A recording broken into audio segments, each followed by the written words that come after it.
அடுத்ததாக இறுதி நபியின் இறுதி நாட்கள். உலகை பிரியும் நேரத்திலும் உம்மத்தி உம்மத்தி என்று உரைத்த இறுதி நபியின் இறுதி நாட்கள் பற்றி பேச வரும் பண்புமிகு மாணவிகள் இமாம் ஷாயிப் நூஹ் ஆலிம் அவர்களின் மகளார் முத்து ஆசியா மபரூகா, ஹிதர் முகமது ஹல்லாஜ் அவர்களுடைய மகளார் நசூஹா, எஸ்என் சுல்தான் அவர்களுடைய மகளார் செய்தா சஹலா, முகமது சயீத் அவர்களுடைய மகளார் முகமது சாயித் ருமைசா, யூ முகமது நூஹு அவர்களின் அன்பு மகளார் ஹசனாரா நூஹு. அஸ்ஸலாமு அலைக்கும். மக்கா நகர் பிறந்தீரே, மதீனாவில் சிறந்தீரே, யா ரசூலே யா ஹபீபே, ஏகவல்லோனின் மஹ்பூபே. கண்டிலேன் கண்டிலேன், இது போன்றதொரு மனித புனிதரின் வாழ்க்கையே கண்டிலேன். தோழியே, என்ன உங்களுக்கு? கண்டிலேன் கண்டிலேன், என்ன இது? யாருடைய வாழ்க்கையை கண்டிலேன்? யாரந்த மனித புனிதர்? ஆஹா, அவர்களின் திருப்பெயர் சொன்னாலே எங்கள் நெஞ்சமெல்லாம் உணர்வால் பொங்குகிறதே. அந்த மாமனிதரின் காலடியிலாவது கிடந்து விட மாட்டோமா என உள்ளம் ஏங்குகிறது. யாரந்த மாமனிதர்? யாரந்த மனித புனிதர்? அன்பரே, சற்று விளக்கமாதான் கூறுங்களேன். இந்த உலகம் யாருக்காக காத்து நின்றதோ அந்த மாமனிதரைத்தான்.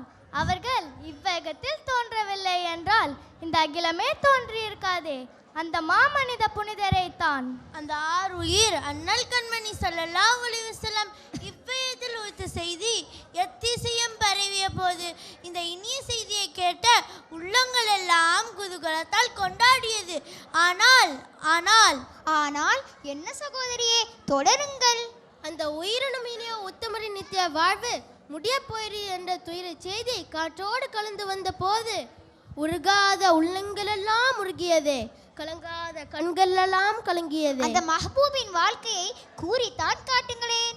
ஆஹா, அதை எப்படி கூற முடியும்? அதை நினைத்தால்தான் எங்கள் நெஞ்சமெல்லாம் துடிக்கிறதே. அன்று நெஞ்சத்தின் உணர்வுகளை பக்குவப்படுத்தி அந்த மாமனிதனின் இறுதி வாழ்வுத்தனை சொல்லித்தான் காட்டுங்களேன். நாமும் அதை பகிர்ந்தளிப்போம். அன்று நாள் தான் பெற்றெடுத்த அந்த தவ புதல்வரின் வரவுக்காக விழா கோலம் பூண்டிருந்த புனித மக்காவின் உள்ளே தூயவனின் திரு ஆலயம் கபாவின் பிரதான வாயில் பாபு சலாமில் கண்மணி நாயம் ஸல்லல்லாஹு அலைஹி வஸல்லம் அவர்கள் மெதுமெதுவாக நுழைகிறார்கள். கரை புரண்டோடும் ஹாஜிகள் வெள்ளத்தில் மின்னிடும் தாரகையாக மிதந்து இறுதி கடமை ஹஜ்ஜை நிறைவேற்றுகிறார்கள். அந்த அருள் ஆலயத்தை வலம் வரும் போதெல்லாம் ஒவ்வொரு முறையும் அவர்களின் திருநாவுகள் அல்லாஹுவை புகழ்ந்தே பிரார்த்தித்த வண்ணம் இருந்தது. ருக்னுல் யமானி என்னும் மூலைக்கும் ஹஜ்ருல் அஸ்வத் என்னும் சுவனக்கல்லின் மூலைக்கும் இடையில வரும்போதெல்லாம் ரப்பனா ஆத்தினா ஃபித் துன்யா ஹஸனதன் வஃபில் ஆখিরাতি ஹஸனதன் வகினா அஸாபன்னார். எங்கள் நாயனே, எங்களுக்கு நீ இம்மையிலும் மறுமையிலும் நன்மையளிப்பாயாக, நரகமின் வேதனையிலிருந்தும் எங்களை இரட்சிப்பாயாக என உளம் உருக வேண்டினார்கள். பாவம் என்னும் பெயருக்கே உலை வைத்த அந்த பெருமகனாரை இப்படி வேண்டினார்கள் என்றால் அவர்களின் இறை பக்தியை என்னவென்று சொல்லுவது? ஆம், அன்று துல்ஹஜ் பிறை 9 வெள்ளிக்கிழமை நாள் பூமான் நபியின் புனித பாதங்கள் அரஃபாத்தை நோக்கி அடியெடுத்து வைக்கின்றன. அந்த நீண்ட நெடிய பெருவழி அரஃபாத்தில் நீண்ட நேரம் தியானத்தில் மூழ்கி தங்களுக்காகவும் தோழர்களுக்காகவும் இறுதி நாள் வருவேன் தங்களின் சமுதாயத்திற்காகவும் நெஞ்சுருகி கண்ணீர் மலகி பிறை பொறுக்க தேடி விட்டு அர்ஃபாமலை மீதேறி 4 புறம் நோட்டமிடுகின்றார்கள். எங்கு நோக்கினும் வெண்ணுடை தரித்த மனித வெள்ளங்கள் பரமனை புகழ்ந்து லப்பைக் அல்லாஹும்ம லப்பைக் என்ற தல்பியாவின் பேரொளியை செவியுற்று பேரானந்தம் அடைகின்றார்கள். அந்த தேன் மதுர புகழ் ஒளிகள் அமைதியாகிய போது லட்சக்கணக்கான மக்கள் வெள்ளத்தில் அந்த மாமனிதர் மன்னர் மஹ்மூத் நபிகள் தங்களின் இறுதி பேருரையை நிகழ்த்துகிறார்கள். எனது இனிய இதயங்களே, முஹாஜிர்களே, அன்சாரிகளே, நான் கூறுவதை கவனமாக கேளுங்கள். இன்றைய தினத்தையும் இந்த மாதத்தையும் இந்த தலத்தையும் நீங்கள் எவ்வாறு புனிதமாக கருத்தீர்களோ அதை போலவே உங்களது உயிரும் உடைமையும் கண்ணியமும் பரிசுத்தமானவையாகும் என்று கேட்பவரின் உள்ளங்கள் எல்லாம் பூரிக்கும் வகையில் இன்னும் தொடர்கிறார்கள் தங்கள் உரையை. இந்த நீண்ட நெடிய சொற்களை மிக கவனமாக கேட்டுக்கொண்டிருந்த தூய நபின் திருத்தோழர்கள் ஒருவரை ஒருவர் ஆற கட்டி தழுவி தங்களின் உணர்வுகளை பரிமாறிக்கொண்டிருந்தார்கள். ஆனால் அந்த ஆரவார கடலில் ஒரே ஒரு மனிதர் மட்டும் இந்த பல்லாயிரம் தோழர்களின் தனித்து தலை குனிந்து சோர்வடைந்து நிற்கின்றார்கள். ஆம், அவர்கள் அண்ணல் நபியின் ஆரியர் அன்பர் சித்திகுல் அக்பர் ரலியல்லாஹு தஆலா அன்ஹு அவர்கள் அருமை நாயகத்தின் மறுமை பயணம் அண்மித்து விட்டது என்பதை அவர்களின் நல்லூரிலிருந்து விளங்கிக் கொண்ட சித்திக் நாயகம் அவர்களின் வதனத்திலே சோகத்தின் ரேகைகள் படர்ந்து கிடந்தது. துளி துளியாய் கண்ணீர் சொட்டுகள் அவர்களின் கன்னங்களில் நினைந்தோடியது. நபியே, நாயகமே, என் தாயும் தந்தையும் தங்களுக்கு அர்ப்பணம் என்று துக்கம் நெஞ்சை அடைக்க கூறினார்கள். இனிய ஹஜ்ஜை இனிதே நிறைவேற்றிய பின் அன்பிருனோ மன்னல் கண்மணி ஸல்லல்லாஹு அலைஹி வஸல்லம் அவர்கள் மதீனா ஷரீஃப் வந்தடைந்தார்கள். திடீரென ஒரு நடுநிஷில் அன்னை ஆயிஷா ரலியல்லாஹு அன்ஹா அவர்களின் இல்லத்திலிருந்து எழுந்து ஜன்னத்துல் பக்கியை அடைந்து அங்கே மறைந்து வாழ்பவர்களுக்காகவும் நம் அனைவர்களுக்காகவும் அழுது மன்றாடி பிரார்த்திக்கின்றார்கள். பிறிதொரு நாள் உஹது மலை அடிவாரம் வந்து சத்தியத்தை நிலைநிறுத்த தங்கள் இன்னுயிர்களை நீத்த சுஹதாக்களை நோக்கி, என் திரு தோழர்களே, விரைவில் உங்களுக்கிடையில் என்னை காண்பீர்கள், உங்களுக்கு நான் சாட்சியாக இருப்பேன் என்று கூறினார்கள். மற்றொரு மாலை பொழுதல் மஸ்ஜிதுல் நபவியின் மிம்பரில் ஏறி, என் அருமை தோழர்களே, நம்மை படித்த அந்த நாயினிடத்தில் சென்று நான் உங்களுக்காக பரிந்துரைப்பேன் என்று உருக்கமாக கூறிய பின் நீண்ட நெடிய உரை நிகழ்த்துகிறார்கள். அவை அனைத்தையும் உணர்வு பெருக்கோடு கேட்டுக்கொண்டிருந்த திரு தோழர்களில் ஒருவர் மனம் பொறுக்க முடியாமல், யார் ரசூலுல்லாஹ், இது தங்களின் விடைபெறும் பிரிவுரையாக வல்லவா இருக்கிறது என்று பகிரங்கமாக கேட்க போது சஹாபாக்களின் இதயங்கள் எல்லாம் இலகியது. இதற்கு பின்புதான் நமது நாயக கண்மணியின் உடல்நிலையில் பழவீனம் ஏற்பட்டது. ஷஃபர் மாதம் 28ஆம் நாள் மஸ்ஜிது நபவியிலிருந்து தங்கள் இல்லம் நோக்கி திரும்பி வந்தபோது தலைவலி ஏற்பட துவங்கியது. மறுநாள் தங்களின் அருமை தோழர் ஒருவரின் ஜனாசாவில் கலந்துவிட்டு ஜன்னத்துல் பக்கியிலிருந்து இல்லம் வந்தடையும் பொழுது மீண்டும் தலைவலியுடன் காய்ச்சலும் இணைந்து கொண்டது. ஒரு கனமான போர்வை போர்த்தி இருந்த போதிலும் ஜுரத்தின் கடுமை போர்வையையும் தாண்டி வந்தது. சுமார் 10 நாட்கள் வரை அந்த ஜுரம் நீடித்திருந்தது. பலகீனமான போதும் கூட மெதுவாக நடந்து வந்து பள்ளியில் தொழுகை நடத்தி கொண்டே இருந்தார்கள். தங்கள் வாழ்வில் இறுதி புதன்கிழமை அது. அன்று மக்ரிப் தொழுகை மிக சிரமத்தோடு தொழ வைத்தார்கள். தொழுகை முடிந்து வீடு திரும்பிய போது திடீரென மயக்க நிலை அடைகிறார்கள். மயக்கம் தெளிந்த நேரம் இஷா தொழுகைக்கான இறை அழைப்பை ஆஷிக் ரசூல் ஹதரத் பிலால் ரலியல்லாஹு தஆலா அன்ஹு அவர்கள் முழங்குகிறார்கள். கண்மணி நாயகம் ஸல்லல்லாஹு அலைஹி வஸல்லம் அவர்கள் தண்ணீர் கொண்டு வர சொல்லி உலு செய்து பள்ளியை நோக்கி புறப்பட்டு ஆயத்தமாக்கிய போது மீண்டும் மயக்க நிலை அடைந்தார்கள். கடமையுணர்வு மிக்க அந்த இமாமத்தின் பொறுப்பை தங்களின் ஆருயிர் தோழர் ஹஜ்ரத் அபூபக்கர் சித்திக் ரலியல்லாஹு அன்ஹு அவர்களிடம் ஒப்படைத்த போது அண்ணலின் தட்ட முடியாத உத்தரவை ஏற்று அவர்கள் தொழுகைக்காக நிற்கும் தலத்தை நெருங்கிய நேரத்தில் உணர்ச்சியால் உந்தப்பட்ட கண்ணீரும் கவலையுமாக நின்றார்கள். திரும்பி பார்த்த பொழுதும் வரிசையில் நின்றிருந்த அனைத்து தோழர்களின் கண்கள் எல்லாம் தாரை தாரையாக கண்ணீரை சிந்தியிருந்தது. நோயிலிருந்து மீள முடியாமல் படுத்த நிலையிலேயே தங்களை படைத்த நாயினை பக்தியோடு வணங்கி வந்தார்கள். அண்ணலின் அண்மையில் இருந்த அப்துல்லா இப்னு மஸ்ஊத் ரலியல்லாஹு தஆலா அன்ஹு அவர்கள், பெருமானே, தங்களின் இறுதி நேரம் நெருங்கிவிட்டதோ என்று பரிதாபம் மேலிட கேட்க, அது வெகு அண்மையிலேயே இருக்கிறது என்று பதிலளித்தார்கள். தங்களின் பொன் மேனியை நீராட்டும் பெரும் பாக்கியவான் யார் என்று கேட்க, என் குடும்பத்தில் எனக்கு மிக நெருக்கமானவர் என்று கூற, எதை கொண்டு தங்களின் பூடலை பொருத்துவதே என்ற போது நான் அப்போது உடுத்திருக்கும் ஆடே கொண்டு தான் அதற்கு மேலே ஒரு எகிப்து அல்லது யமானிய போர்வையால் போர்த்து விடுங்கள் என்று கூறுகிறார்கள். இறுதியாக ஒரு உணர்ச்சியை தூண்டும் நெஞ்சை அடைக்கும் ஒரு கேள்வி, யார் ரசூலே, தங்களுக்கு இறுதி தொழுகை நடத்தி வைப்பது கஸ்தூரி மனம் கமலம் இந்த சுகந்த மேந்தியை கபரு ஷரீஃபுக்குள் வைப்பது யாராக இருக்கும் என்று கேட்ட அந்த மனிதர் அப்துல்லா இப்னு மஸ்ஊத் ரலியல்லாஹு அன்ஹு அவர்களே.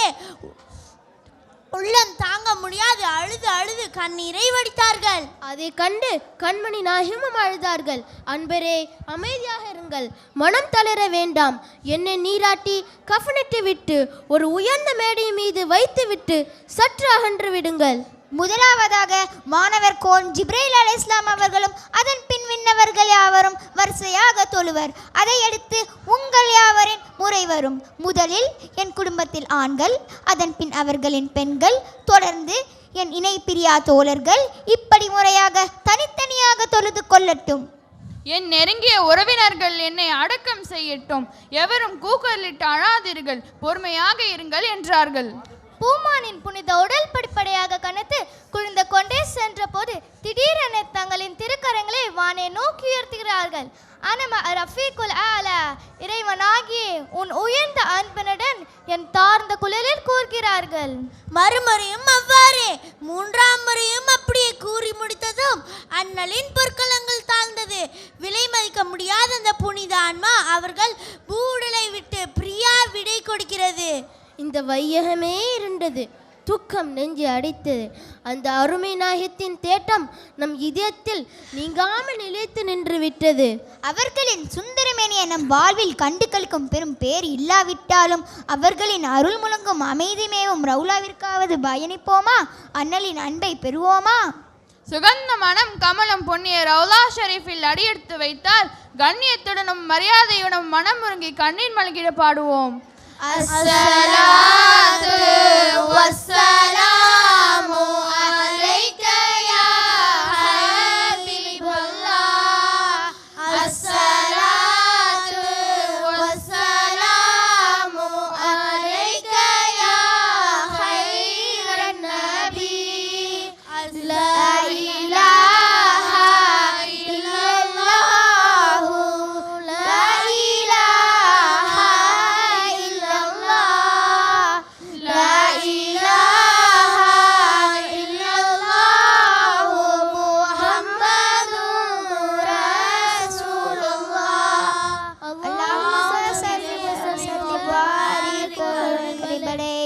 அஸ்ஸலாமு அலைக்கும். அடுத்ததாக வரும் நிகழ்ச்சி நீதி வழங்கலும் மனம் திருந்தலும். நீதியில் சிறந்த மார்க்கம் அல் இஸ்லாம், மனம் திருந்துவோரை மனதார மன்னிக்கும் மார்க்கம் அல் இஸ்லாம். நீதி வழங்கலும் மனம் திருந்தலும் பங்கு பெறும் மாணவர்கள் எம்ஏகே ருகுனுத்தீன் சாஹிப் அவர்களின் மகனார் அஹ்மது மொய்யுத்தீன், சையத் அபுத்தாஹிர் அவர்களுடைய மகனார் அஃபான் சதகத்துல்லா அவர்களுடைய மகனார் இன்சாஃப் இத்ரீஸ், அப்துல் கஃபார் அவர்களுடைய மகனார் கிதிர் முகமது ஹல்லாஜ், முபாரக் அவர்களுடைய மகனார் முஆஸ் சம்சுத்தீன், ஷேக்னா அவர்களுடைய மகனார் முகமது ஹசன் ஜாபிர், யானி எம் முகமது இப்ராஹிம் அவர்களுடைய மகனார் முகமது முஹியுத்தீன், குர்ஷீத் அஹ்மத் அவர்களுடைய மகனார் லுத்துஃபுத்தீன், எல்ஏகே புகாரி அவர்களுடைய மகனார் ஷேக் அப்துல் காதர், முகமது இஸ்மாயில் அவர்களுடைய மகனார் ஷேக் ரய்யான், எஸ்ஓ ஹபீப் அவர்களுடைய மகனார் சமீத் உமர். ஆமாம், இப்போ இருக்கிற விலைவாசிக்கு பாலில் தண்ணியை கலந்து கொடுப்போம். நம்மளை யார் பார்த்துருக்கிறா? அத்தா, பால்கார ஃபாருக்கு வந்திருக்கேன், கதவு தரங்க. இதோ வர, கொஞ்சம் பொறு. மணி 9 தானே ஆகுது, கொஞ்சம் கண்ணை சொல்ல மாட்டான்.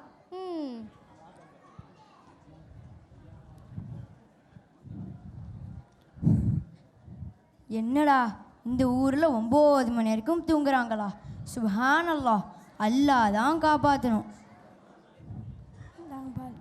என்னப்பா பாருக்கு, பால் இப்படி தண்ணி ஆகிது, என்னப்பா ஆச்சு? ஆமாம், என்ன செய்ய, மாட்டுக்கு சுகம் இல்லாமல் வெறும் தண்ணியை தான் குடிச்சிட்டு கற்குது, அதனால பாலோ தண்ணியை தான் கற்குது. அப்படியாப்பா, நீ ஏமாத்துறாலாம் இல்லை. சரி, போயிட்டு வா. என்ன செய்ய, மக்க குட்டிலாம் இருக்குது, வயிற்று பழுப்புக்கு வேணாமா? فأوفوا الكيل والميزان ولا تبخسوا الناس أشياءهم ولا تفسدوا في الأرض بعد إصلاحها ذلكم خير لكم إن كنتم مؤمنين. மணி 11 ஆகிட்டு, பழப்புட்டியை தூக்கிட்டு போய் வித்துட்டு வருவோம். மாம்பழம், மாதுளப்பழம், மங்குஸ்தான். மாம்பழம், மாதுளப்பழம், மங்குஸ்தான். Hey, fruit seller, can you come here? கூப்பிட்டான் போல, போய் பார்ப்போம். How much are these fruits? அவ்வா மச்சானா? நான் அவ்வாவோட மச்சா இல்லைம்மா, அவட தம்பி Adam. Hey, I want to buy some mangoes. I need 1 kilo. மங்கோமா? அட, மங்குஸ்தான் பழத்தை தான் இப்படி சொல்கிறான் போல. இந்தாமா மங்குஸ்தான் பழம். No. 100 ரூபா 1 kilo. No. I want to buy some mangoes. மாம்பழமா வேணும்? Yes, you got it. How many rupees 1 kilo? 150 ரூபா ஒரு கிலோ. 150 rupees. கொஞ்சம் கொஞ்சம் இங்கிலீஷ் கன்னட பேசி நம்மளுக்கு வருது. Oh, okay. Please give them to me.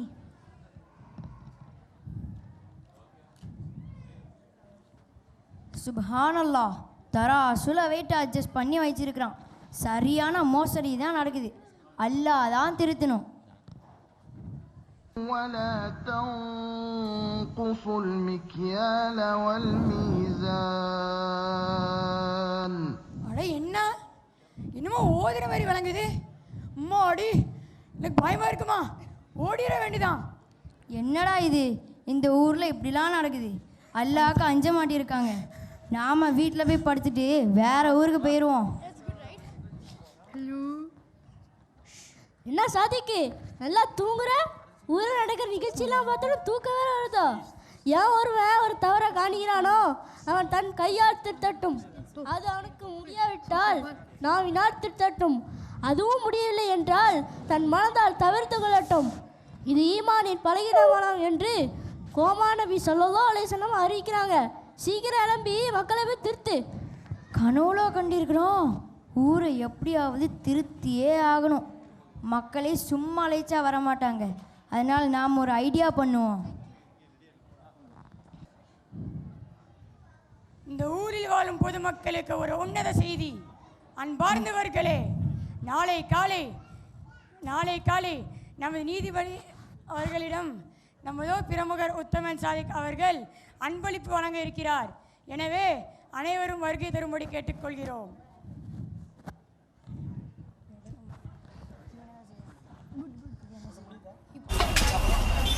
இப்படியே கொஞ்ச லாபத்துக்கு கோதுமை வித்துக்கிட்டு இருந்தா நம்ம எப்படி ஒரு புது பைக் வாங்க இயலும்? நல்லா சூப்பரான கோதுமை இருக்கிறாக்கா, ரொம்ப ஃப்ரெஷ்ஷான கோதுமை. இப்பதான் வண்டியில வந்து இறங்கிச்சு. என்னப்பா காதர், நல்ல கோதுமை இருக்குதா? கிலோ எவ்வளோ விற்கிறா? விலையெல்லாம் ரொம்ப கம்மி தான் காக்கா. 2 கிலோ போட்டு தரட்டுமா? 1 கிலோ 100 ரூபாய் தான். நல்ல போட்டு தாப்பா. நாளைக்கு வீட்டில் விருந்து இருக்குது, அதனால ஒரு 3 கிலோ போட்டு தாப்பா. சரி காக்கா, நல்லா போட்டு தரேன். இந்தாங்க. இந்தப்பா காசு, போயிட்டு வர சரியா? சரி காக்கா, பாப்போம். என்னப்பா காதர், பெரிய பிரச்சனை ஆகிட்டா? என்ன காக்கா பிரச்சனை? என்ன காக்காவா? நீ தான் என்னை ஏமாத்தி இருக்கிறா. வீட்டுக்கு போய் கோதுமையை காய வச்சா வெயிட் ரொம்ப கம்மியாயிட்டு. கோதுமையை தண்ணியில் ஊற வச்சு நீ என்னை ஏமாத்தி இருக்கிறா. விருந்தாளிக்கெல்லாம் சாப்பாடு திருத்தியே கொடுக்க முடியாம ரொம்ப ஷேமா போயிடுச்சு. இல்லை காக்கா, அப்படிலாம் உங்களுக்கு பண்ணுவானா? நீங்கள் எனக்கு ரொம்ப தெரிஞ்ச ஆரம்பிச்சே. உங்களுக்குலாம் நான் அப்படி பண்ணுவானா? நீ போய் சொன்னேலாம் போதும், நான் இப்பவுமே நீதிபதி கிட்ட போய் சொல்ல போறேன். கடை தெரு ஊஞ்சி போயிருக்குது. ஆட்கள் நடமாட்டமே இல்லை. நாம் உள்ள உட்காந்து இன்னொரு பிரியாணி அரிசியில் ரேஷன் அரிசியை கலக்கி வச்சிருவோம். தம்பி மைதீன், அட கார் பஸ் சத்தம் வந்துட்டு யாரும் பார்த்துட போகிறாங்க. கடற்கல் வேலை இப்போவே முடிச்சிருவோம். வந்துடுங்கக்கா. சீக்கிரமா வா தம்பி.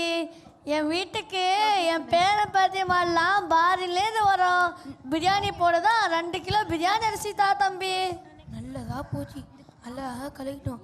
அதுவும் கரெக்டாக பிரியாணி அரிசியில் கலக்கிட்டோம். நமக்கு உதிப்பு தான் வந்துக்குது. மெய்தி நல்ல குவாலிட்டியான ஐட்டம் தானப்பா? ஆமாம், சூப்பரான டபுள் பிராண்ட் அரிசி காக்கா. ரேட்டும் சீப்பு காக்கா. வெளியில் 155 ரூபா, இங்கே வெறும் 100 ரூபாய்க்கு தான் காக்கா விற்கிறேன். அப்படியா? கொள்ளை லாபம்லோ. கூட 2 கிலோ போட்டு 4 கிலோவா தா தம்பி.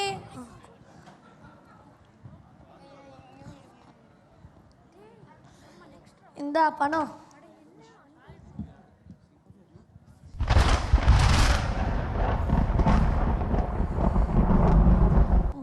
அளவுலாம் சரியாக தான் கொடுத்துக்கிறோம். ஐயோ, இடி இடிக்குது. கடையை அடைச்சிட்டு வீட்டுக்கு ஓடியே போயிடும். அட என்ன அன்பளிப்பாமே, கூட்டம் வந்து குவிஞ்சிரும். முதல்ல போய் சீட்டு பிடிப்போம். அப்பா, காதரு, கபீரு, எல்லாரும் எழும்புங்க. உத்தம கிஃப்ட் தர போறானாம். மணியும் 11 மணியும் 7:30 ஆயிடுச்சு. வாங்க போவோம். கண்ணு கூசுதே. எந்த காலத்துல 7:30 மணிக்கு சூரியனை வாத்திக்கிறோம். Hey, fruit seller, what was the announcement? Can you tell me please? அண்ணாச்சி பழம்லாம் விற்கல, gift தராங்களாம். What? Why are you asking my purse? அடப்பாவி, செவிடினோட பேசுற மாதிரிலாம் இருக்குது. பேசாம உட்காரு.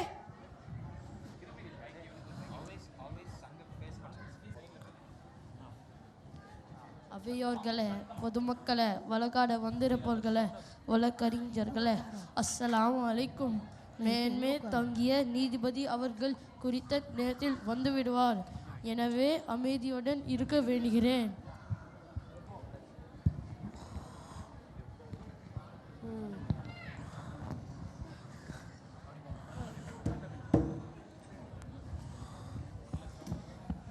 நீதிபதியே, இவரிடம் நேற்று நான் 3 கிலோ கோதுமை வாங்கினேன். ஆனால் இவரோ ஈரமான கோதுமையை காய்ந்ததுடன் கலந்து எனக்கு தெரியாமல் என்னிடம் விற்றுவிட்டார். வீடு சென்று கோதுமையை உலர வைத்தா எடை ரொம்ப குறைவாகிட்டது. இதுக்காக சரியான நீதியை நான் வழங்க கேட்டுக்கொள்கிறேன். பிரதிவாதியே, வாதி சொல்லக்கூடியது உண்மைதானா? நிச்சயமில்லை நீதிபதியே. அவர் என் பக்கத்து கடையில் கோதுமையை வாங்கிவிட்டு என் கடையில் வாங்கியதாக பொய் சொல்லுகிறார். ஹாத்திமே, நீ சென்று 2 கடையில் உள்ள கோதுமைகளை இங்கு உடனே கொண்டு வரவும். இதோ உடனே கொண்டு வருகிறேன்.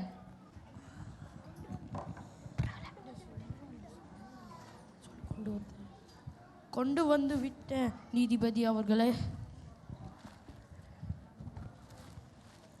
பிரதிவாதியே, உன் கடையிலிருந்து கொண்டு வரப்பட்ட பையில் உள்ள கோதுமை தான் ஈரமாக இருக்கிறது. ஒருவேளை மழை பெய்திருந்தால் இது ஈரமாக இருக்கும் என்று நான் நினைக்கிறேன் நீதிபதியே. மழையை கோதுமை மீது பெய்திருந்தால் அதன் மேல் பகுதி ஈரமாக இருக்கும். ஆனால் உன் பையில் உள்ள கோதுமையின் மேல் பகுதி காய்ந்தும் கீழ்ப்பகுதி ஈரமாக இருக்கிறது. எனவே நீ சொல்லுவது முற்றிலும் போய் என்னை நிரூபணமாகிவிட்டது. நீ வாதிக்கு நஷ்ட ஈடாக ரூபாய் 5000 கொடுக்க வேண்டும். அண்ணல் நபி ஸல்லல்லாஹு அலைஹி வஸல்லம் அவர்கள் காலத்தில் இது போன்று கோதுமை வித்த ஒரு நபரை அன்னவர்கள் கடை தெருவில் வைத்து கண்டித்து, ஏமாற்றுபவர்கள் என்னை சார்ந்தவர் அல்ல என்று கூறியதை நாம் நினைவில் வைக்க வேண்டும். ஹாதிமே, இன்னும் வேறு கேசுகள் உள்ளனவா? ஆம் நீதிபதி அவர்களே. உள்ளே வர சொல்லுங்கள். இதோ உடனே ஒலைத்து வருகிறேன்.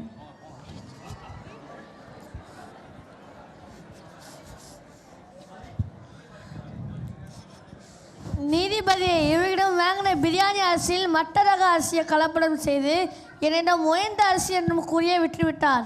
இதுக்காக நீதி சொல்லுங்கள் நீதிபதியே. பிரதிவாதியே, வாதி சொல்லக்கூடியது உண்மையா அல்லது பொய்யா? நீதிபதியே, அவர் சொல்வதில் கொஞ்சம் தான் உண்மை. நான் அவரிடம் அரிசியை குறைந்த விலைக்கு தானே விற்றேன். அதுவும் அவரிடம் தெரிய வைக்கவும் செய்தேனே. அவர் மற்ற இடங்களவே குறைத்த விலையில் தான் விற்றார். ஆனால் என்னிடம் நல்ல தரமான அரிசி என்று கூறியே விற்றார். இதோ அவர் கடையில் வாங்கின அரிசியை பாருங்கள். நீதிபதியே, என்னை மன்னித்து விடுங்கள். நான் மனம் திறந்து விட்டேன். நான் இனிமேல் இவ்வாறு தவறு செய்ய மாட்டேன். அவரை மன்னித்து விடுங்கள் நீதிபதியே. அவர் தான் தனது தவறை உணர்ந்து விட்டாரே, அவருக்கு தண்டனை கொடுக்க வேண்டாம்.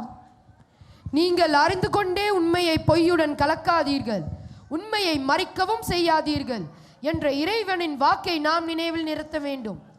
தனது மற்ற சகோதரன் தன்னிடம் மன்னிப்பு கேட்கும் வேளையில் அவனை உடனே மன்னித்து விடுங்கள் என்ற கண்மணி நாயகம் ஸல்லல்லாஹு அலைஹி வஸல்லம் அவர்களின் அறிவுரையை நாம் நமது உள்ளத்தில் ஊன்ற வேண்டும்.